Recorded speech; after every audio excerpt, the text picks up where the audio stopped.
Welcome back to this episode of the Law of Relevancy podcast. Today we're joined by our very first civil engineer slash politician, Jackie Toledo. Nice to have you on the show. So great to be here. Thank you so much for having me. Well, so you've got a really, really cool background. You're actually an engineer and a politician. How has logic served you in Tallahassee? You know, people say that if things are illogical, it's political. And I think it makes sense because I've been in politics now for 6 years, and it's true. Sometimes you think, why wouldn't you do that? It's the most rational thing to do. And people are like, because it's political, and you have to still break down those walls. Well, are there other factors that are going in that make it more rational because of all the politics? I mean, are there just other things that like the general population doesn't know about? Is that what they mean? Yeah, I think egos play into it, politics, like games and, outside forces. People say special interests play a big part of politics, sadly. And people don't get to see that too much. They talk about it, but they don't really understand what that means. And I've actually had to feel it firsthand. So from what I know about you and the time I've gotten to speak with you, that was actually what motivated you to even get into politics in the first place, because it's just can be disgusting sometimes, right? Yes, it definitely was. You got there and you were right. Yeah. I mean, obviously I've done some amazing things and brought upon some change that I wanted to see done. But it took me a lot of hard work to get there. And I broke through those walls and barriers and got it accomplished. What do you think? What are the talents that you feel like you have, or the skills, or the teamwork, or whatever? What do you think separated you from the others who aren't as successful as you are? I think engineers in general tend to be data-driven and problem solvers. So we like to tear things apart, like to see how they work, and then we fix it and make it better and more efficient and maybe streamline the process. So I've taken that skill set and taken it to politics and said, instead of this being the solution, I think this is a better solution. It's not a Band-Aid.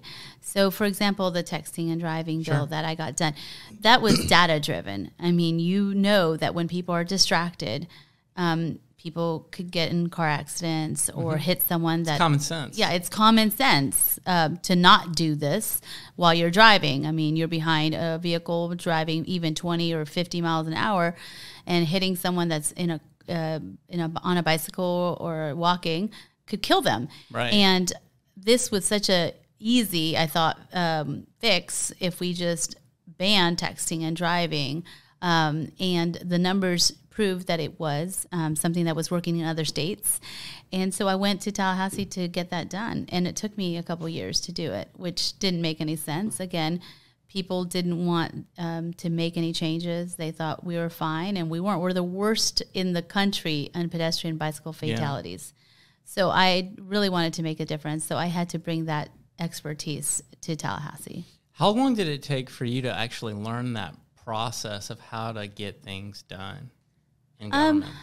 Well, I'm still learning. I mean, there's the logic. I mean, it's like I've seen the bill becomes a law thing. We all grew up with that. Schoolhouse Rock. Schoolhouse Rock. But like, what's the real way? Like, how do you actually get things done? A lot of times it's relationship building. You have to make sure that you have actually good policy first and foremost. When people aren't going to be, they're not going to like what you say if it's not in line with our values, conservative values. So is it less government? Is it less taxes?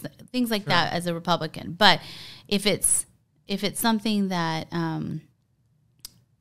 it lines up with our beliefs, then we can move forward. So you have to make sure it meets those criteria first.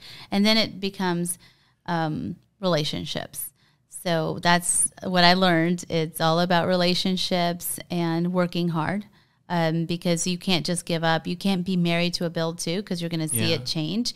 Like you said in Schoolhouse Rocks, you go through the different committees and you amend the bill. You make it better. Sometimes you take out things that you wanted, but it's the only thing that they will take in order to pass it. So, or you add things that you may not necessarily love, but to move it forward and to move the needle, then you'll you'll do those It things. reminds me of like what Reagan said about agreeing on the 80%. As long as we can agree on 80%, let's get that 80% done, right? 100%. I wish we could be more like Reagan sometimes. You know? It seems like the state governments are more functional in that kind of a way than what happens in D.C.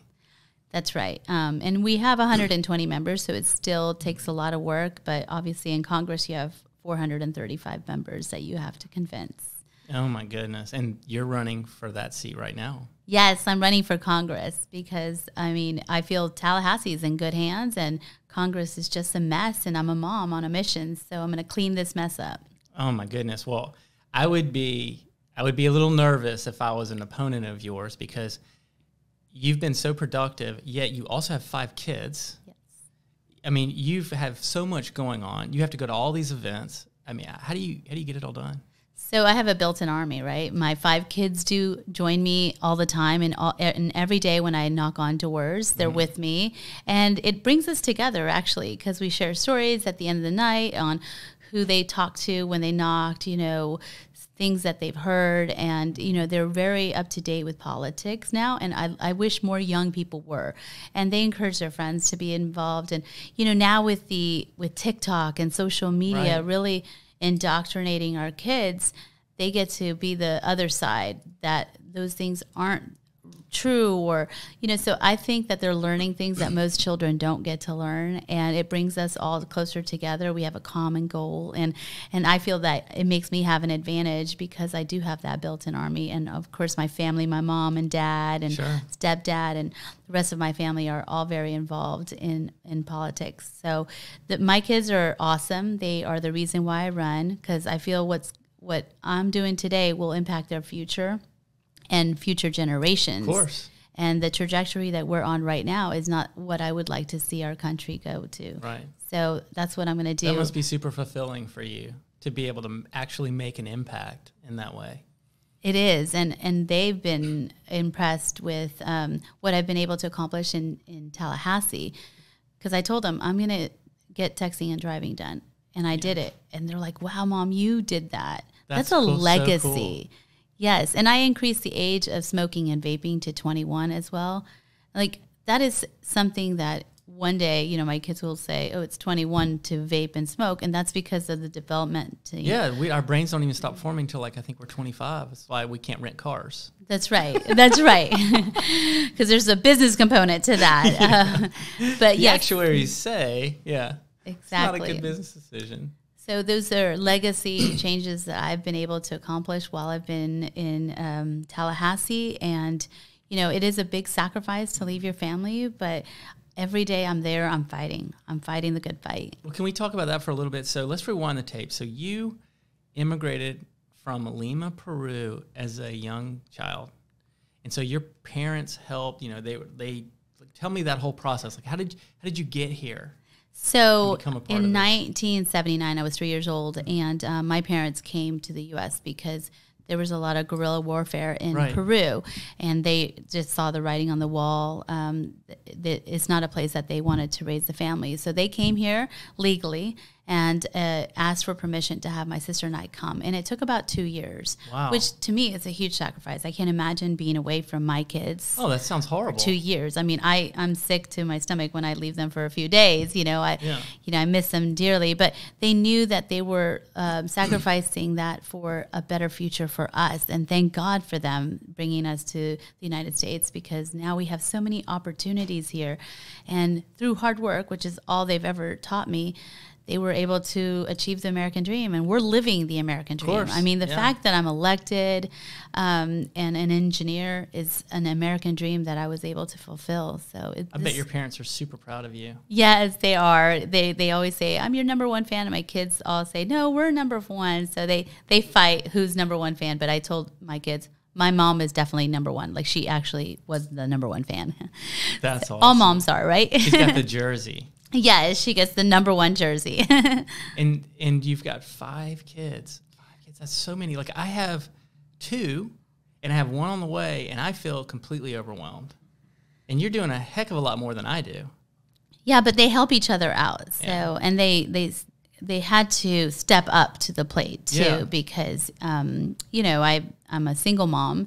So they kind of have to help each other with schoolwork and with cooking and stuff. So again, it's skills that I'm happy that they've learned, because sometimes, I mean, you see kids nowadays, I mean, they can just, rely on parents a lot longer than we got to rely on our parents. So, but they grew up a lot faster and they're better for it. Sure. They appreciate everything a little bit more because of what they've had to go through and the adversities they've had to face. I'm grateful for the responsibilities I was given, as a child. And I think it helped me grow up and faster in some ways and be more responsible, and ultimately lead to being an entrepreneur. And, in a lot of ways I feel about like my teammates, like, hey, I'm responsible for, for providing for them too and creating this place. So I totally get that. How did you actually get started? So you started off, you were motivated, you were like, man, it seems like government's so messed up. So what'd you do next?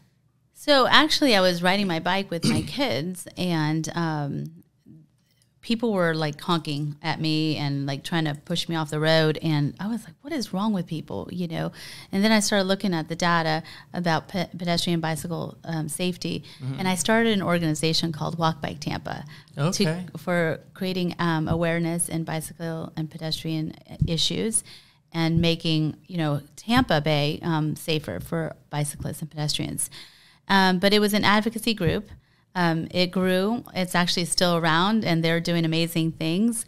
But I still wasn't getting anywhere with, making any changes. So I decided I was going to run for office. And I'd never been in politics. Again, engineers don't usually go into politics. It's not our thing.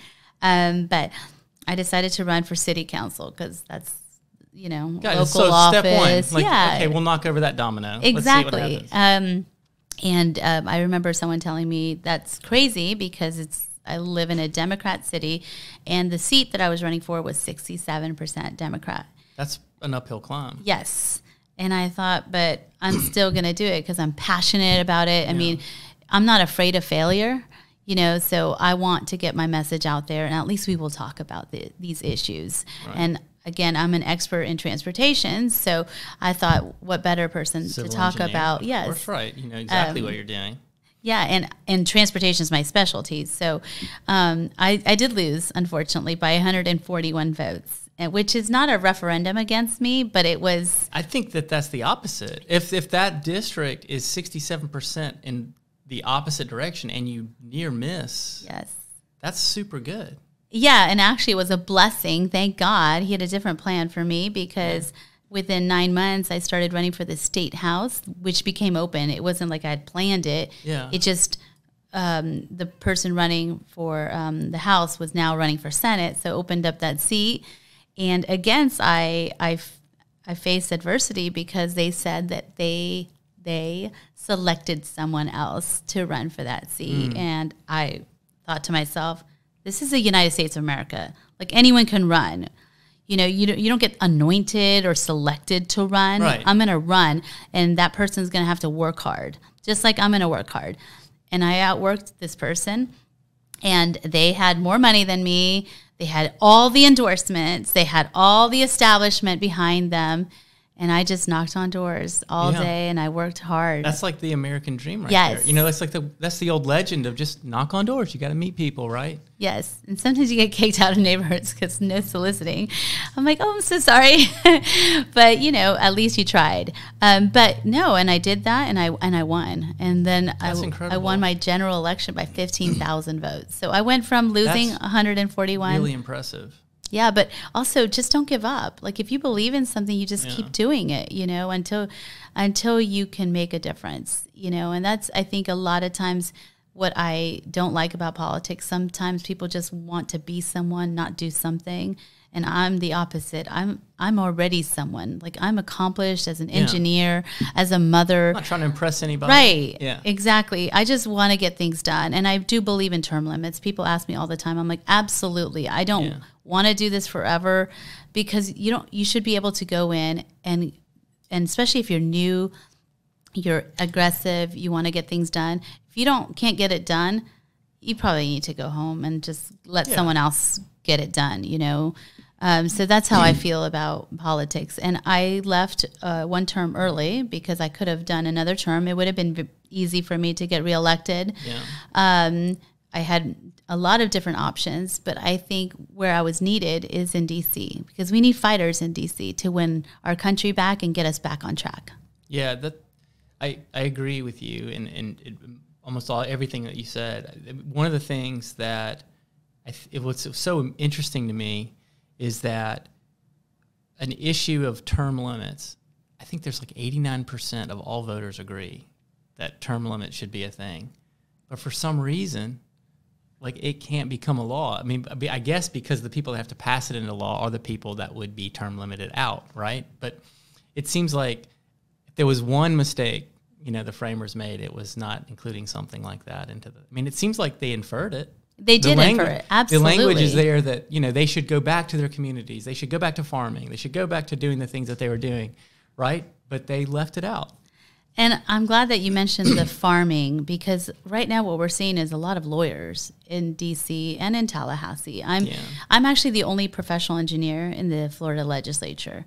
No kidding. That's a good expertise to bring to legislative branch. I would love a lot more doctors and engineers. Yes. Teachers, farmers, cattlemen, whatever. Have a diversity in professions. Right.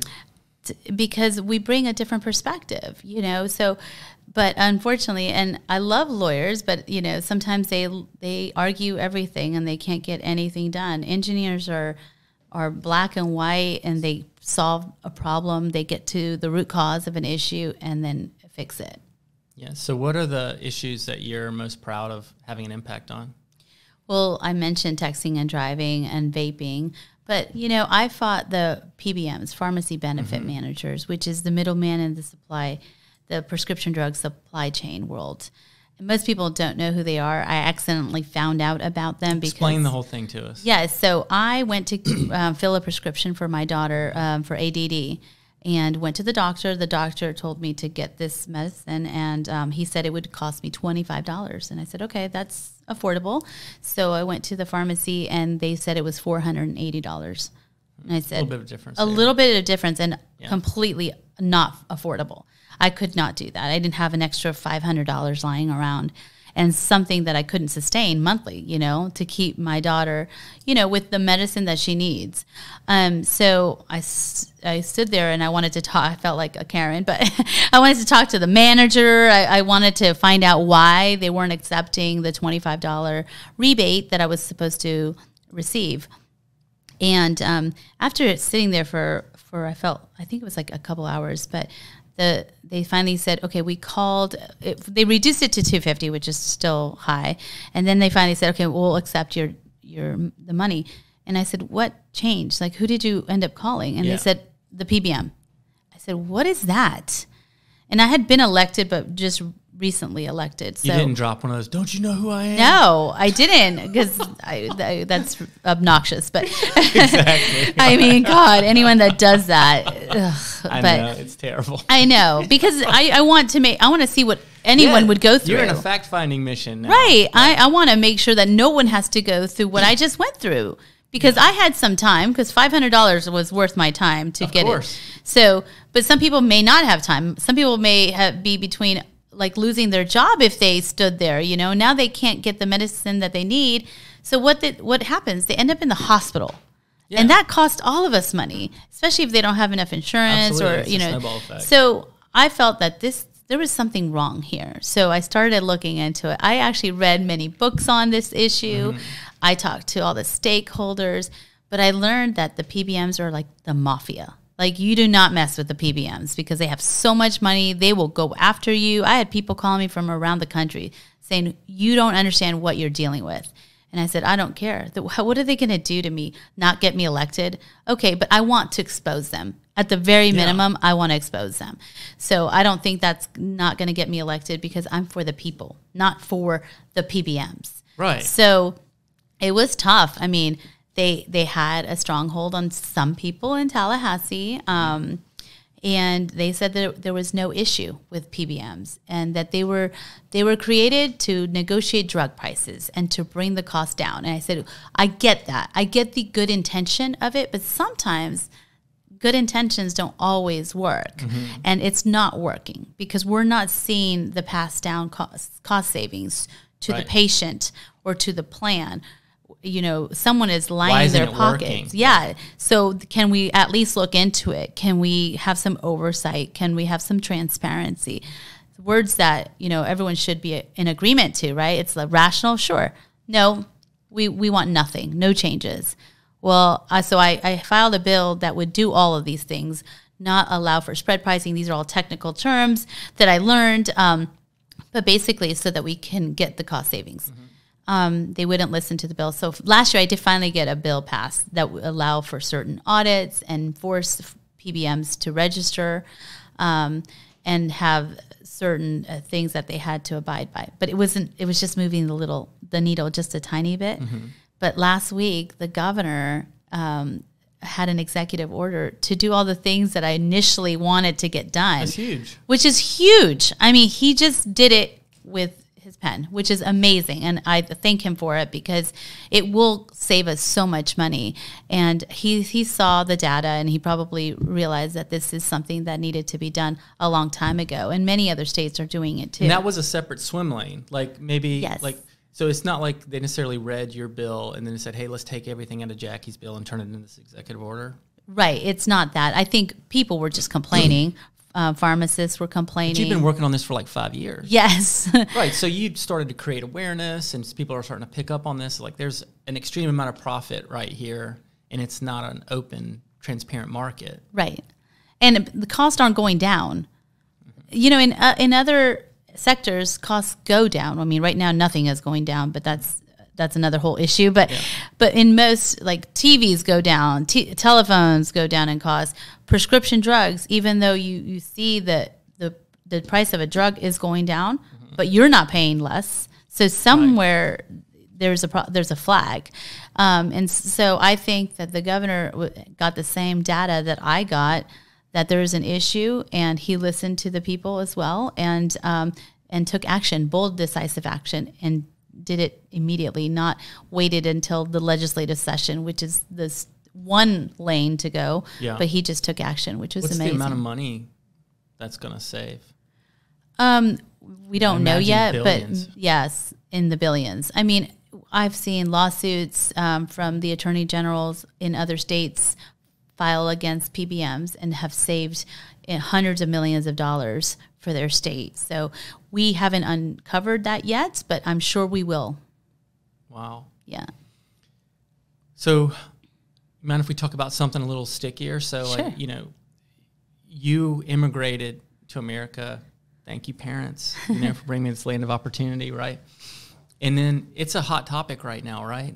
The border, mm-hmm. human trafficking, all of those things. I know you've been involved in that. Yes, that was an issue that I was very passionate about since I was part of the Junior League of Tampa. We started the Abolish movement, mm-hmm. and just kind of trying to navigate through the legislative process and what we can do from a legislative perspective for human trafficking. And I was appointed to the council, the statewide council of human trafficking, and passed legislation to help victims expunge their records so that they can move on with their life. And that was very important to victims. They actually said... It's a horrible thing. It really, why truly... Why are we a hotbed for it? It seems like we're ranking pretty high in a bad way around here. Yeah, I think because of the tourism and just the nature of the... transportation access and things like that. The transient population that we have, too. And where we're located... We have a lot of sporting events and events in our state that draws a bunch of people here, and then mm-hmm. the people that are trafficking know that, so they bring in people from across the border into our state. And you know, what's the saddest part is the average age is 12 to 14. That's terrible. It's awful. Like that's the average age. That means there are people that are younger than that. I mean, that's unacceptable. I mean, that is what we need to fix it from not only the supply side, but the demand side. So last year I filed a bill to increase penalties for sex buying, to increase it from a misdemeanor to a felony charge. That way people think, I'm not doing this because if it will ruin my life. Not, I'm going to get it a misdemeanor and then I'll, get a slap on the wrist. It's not a speeding ticket anymore. Right. Yeah. No, this is felony charge. Like, this is going to go on the record. You're going to get arrested. Yeah. So it's going to make people think twice before contributing to human trafficking. So I passed it in the House, unanimous support in the House. Senate, it died. How? Who in the world would be against that? I wish you would find out. I mean, that was so devastating because that was not something for me. That was something for victims of human trafficking. That was something to save lives. Maybe they're on the list.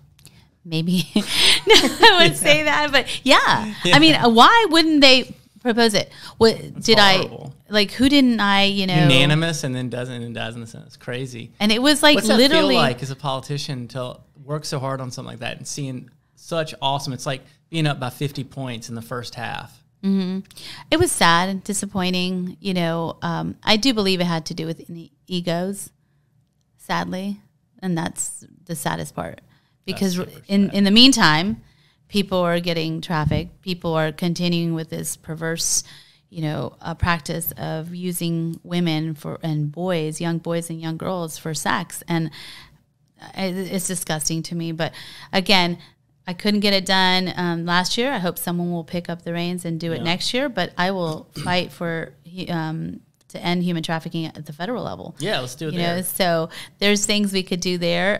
Obviously, closing the border is the first and foremost thing that we can do to fight human trafficking. When I met with the former ambassador to Mexico, he said that for the first time ever in Obama's second administration, we had more non-Mexicans crossing the border than Mexicans. And that Mexico was the number one provider of human trafficking, but we're the number one consumer. Yeah.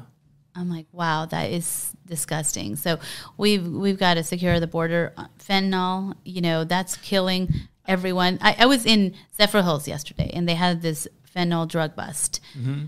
And they said, it was in the neighborhood you were walking in. And fentanyl, if you touch it. Yeah, you can I saw a picture of a penny the other day, and next to the penny, it was smaller than a grain of rice, was this tiny little bit of powder. And they said, by the way, that little bit, which, super tiny, would kill you if you touched it. And how would you know? You wouldn't. You could literally walk up to a bus stop and grab the stop sign, and then there might be, and that is going through our border, and it's gonna, you're gonna see it probably more deaths before you know it, and we could have stopped it because we know it's deadly, and there's so many policy things we can do to prevent more deaths, but again, right now, the administration is not listening.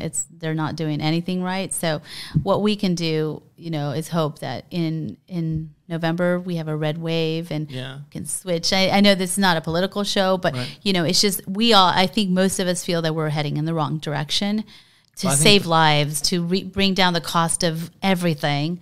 We have to take a different course of action. Yeah. And did the polls just show that? Yeah. You don't have to be red or blue, whatever. You just look at the polls, and the majority of people agree that we're going in the wrong direction. Wow. So along with that, what are some other initiatives that you'd like to take with you to Washington, D.C.? So, I think you know about the parental rights, which are under attack right now.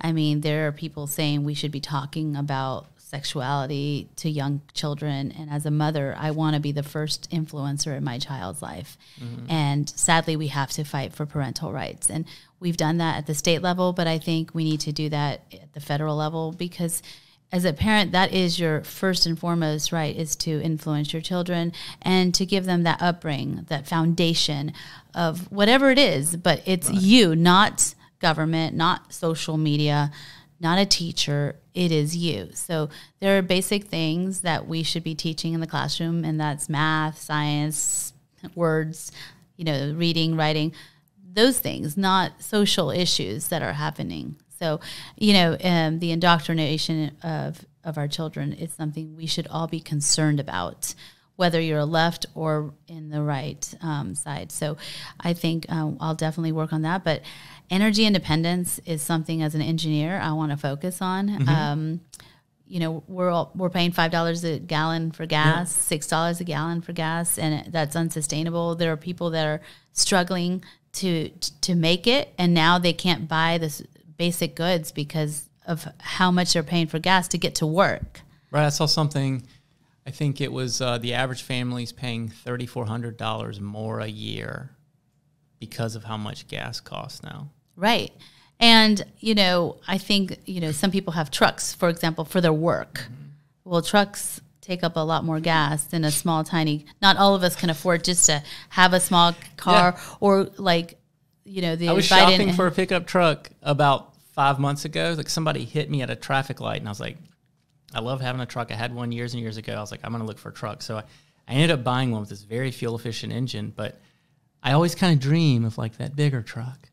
And there was a 2500 series that I was like, I wonder what the fuel efficiency is on this thing. Like, is it at all possible that I could get that one? And I started looking through all the documentation. They don't even list it. Like you can't even find it because they know it's not selling. Right? It's bad. It's bad. Yeah. Oh man. But I mean, gas prices are really affecting every single one of us. And, you might make the decision of it's not worth it to go to work anymore because of how much more is driving. Now you're limited to your talent pool too. Now, people aren't driving from Pasco or, Hernando County to go to work here because they just can't afford to. Yeah. So. Lowering, like just in general, that transaction cost of doing business, whether it's a cell phone bill or energy, any of those things that affect all of us, like those costs are low. That's what helps the economy thrive. Absolutely. Because it makes it more fluid, makes it work better, right? Yeah. Oh. And then you have more money to spend. Exactly. To put back into the economy. So I just think inflation is something, so the cost of gas is certainly the foundation or the root of the cost of all goods. It affects everything. Yeah. But again, just inflation is killing everyone right now. And so the supply chain issue, whether you're looking for a new appliance. Right now, like a week ago, we were in tax-free for appliances and certain goods. But the people that own the appliance stores are like, we have nothing. We have nothing to sell for months. So, yeah, you can get a tax break on it, but you're not going to get anything for maybe 6 to 9 months. I mean, who wants to save 8% to sit on it, to sit on it for 9 months, I mean, in 9 months, the inflation of that 8% saving is probably going to be wasted anyways. So it makes no sense. It's not helping the business community as well because they can't sell anything that they don't have in stock. So it hurts the small businesses the most, the ones that are just barely making it because they can't sustain this. If they don't have the goods, then they're going to have to go out of business. The ones that, are bigger that can, they've padded, their savings or they've saved for a rainy day. Power. Yeah. Yes. They can do it and they have good credit to buy more things and stuff like that and diversify a little bit. They can sustain it, but not the smaller businesses. So that's who I really worry about. What advice would you give someone who wants to follow in your footsteps? So you've got someone, they see something that's a pretty obvious and important issue. What advice would you give to them to help get something done?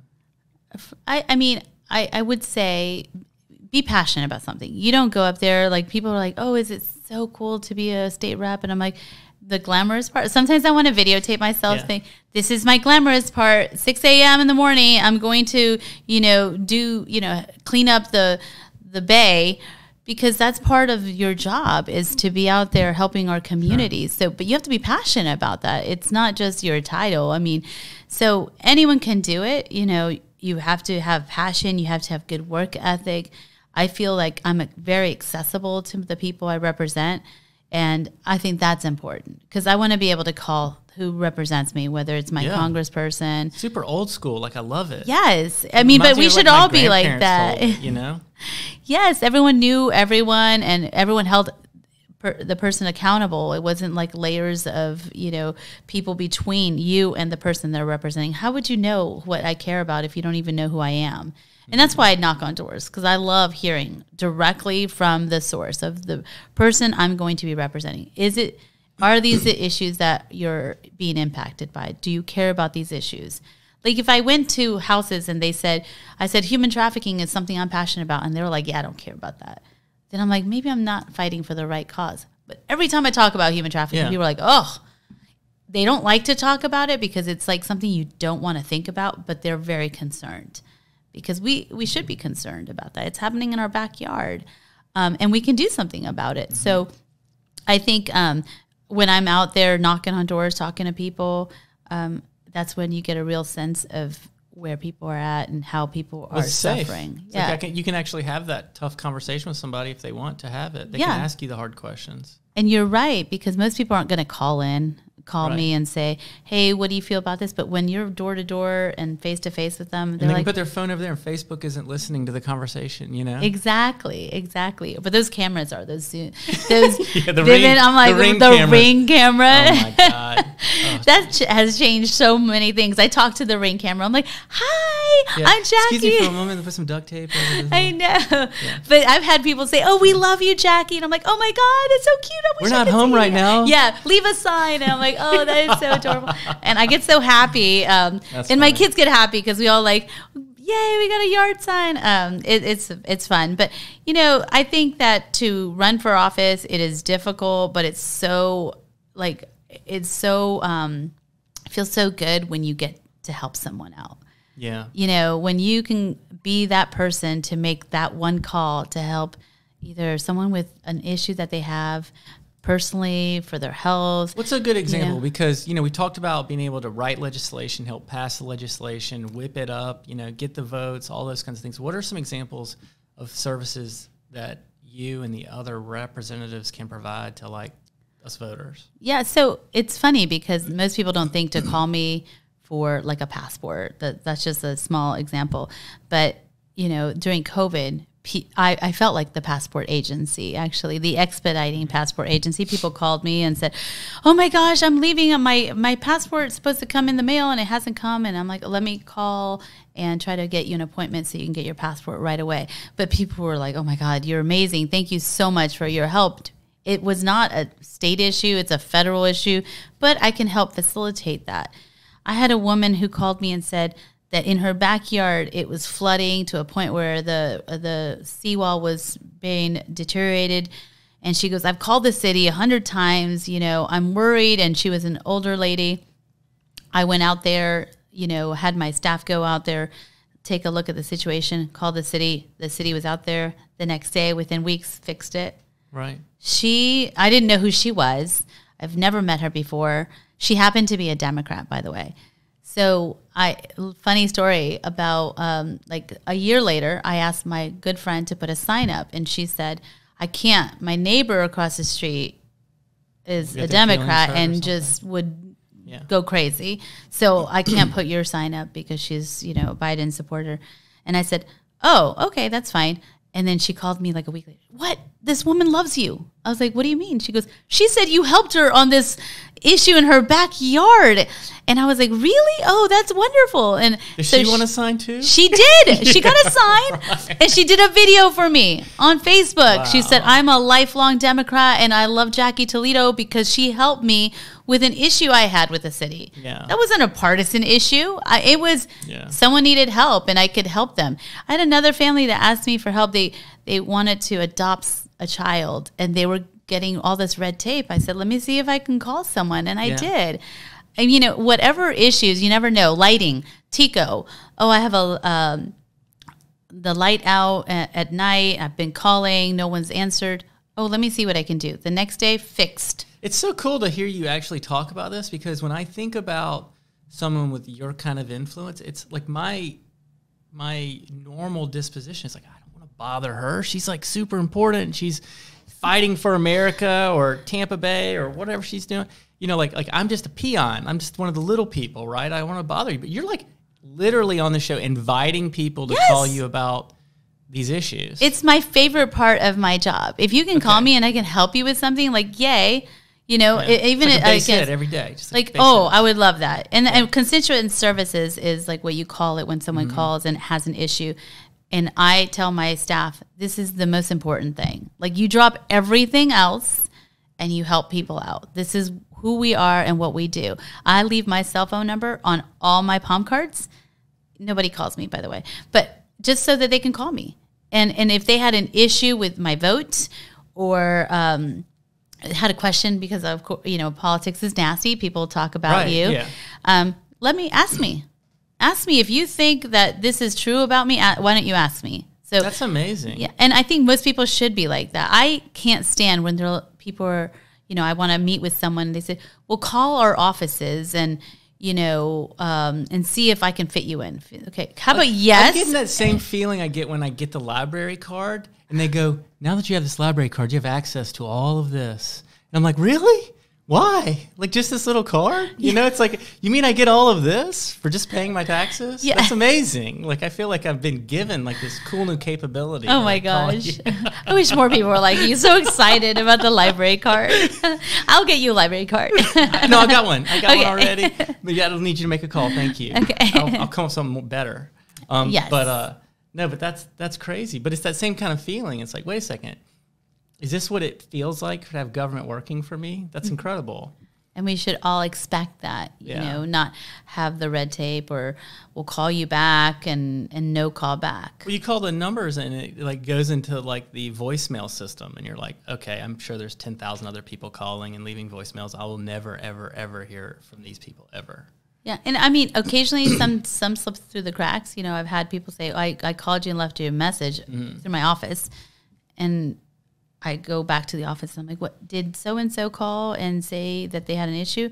And they go through, oh, yes, Jackie, that was during the time when you were voting on this bill and we got inundated with calls. Yeah.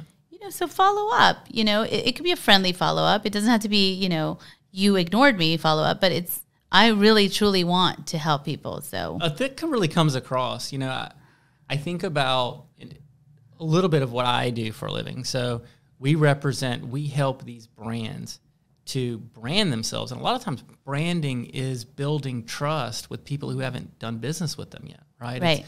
It's at scale, reducing that risk of someone wanting to place that transaction, whether it's buying a car or buying a widget or, you know, hiring a service company or those kinds of things. And so that issue of trust is super important. It's really difficult to scale that, but it seems like you just come across so authentically. Like, how do you do that? It seems like you actually do care.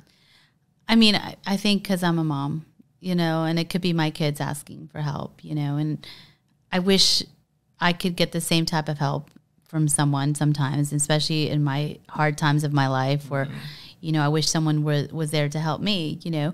So again, it's an honor to serve, and it's I never take that for granted.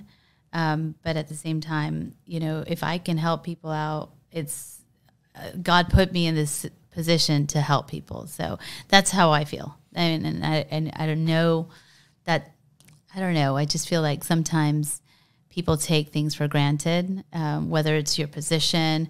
They don't really do what they can do with it, but I am so grateful every single day that I'm here to serve. So how do people contact you? How do they find you?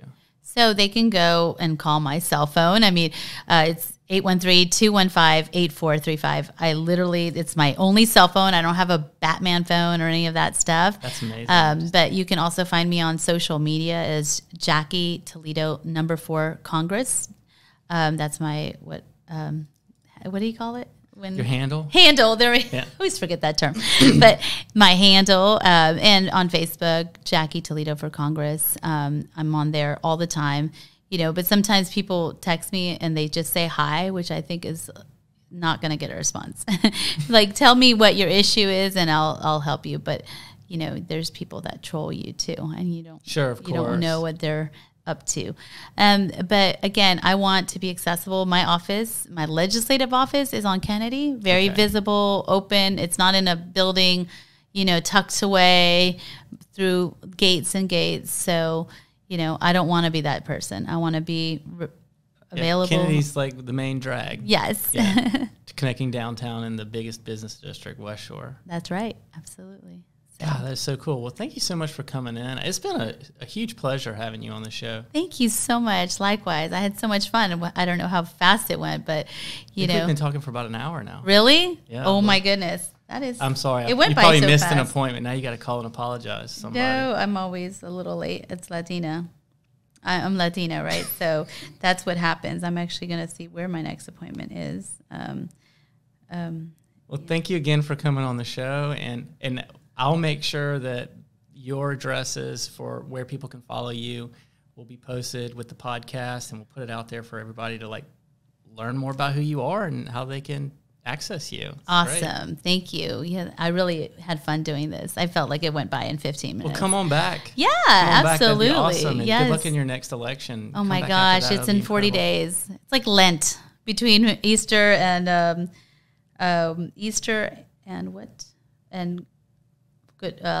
Ash Wednesday. I'm like, which is the first day of Lent? Ash Wednesday. I can't even think about it. Okay, so let me see where I have to go. That's great. Well, we'll follow you there, and you can follow us anywhere where podcasts are found across all our social medias at thelawofrelevancy.com and bakewarmpies.com. Thank you again for joining us. We'll see you next time.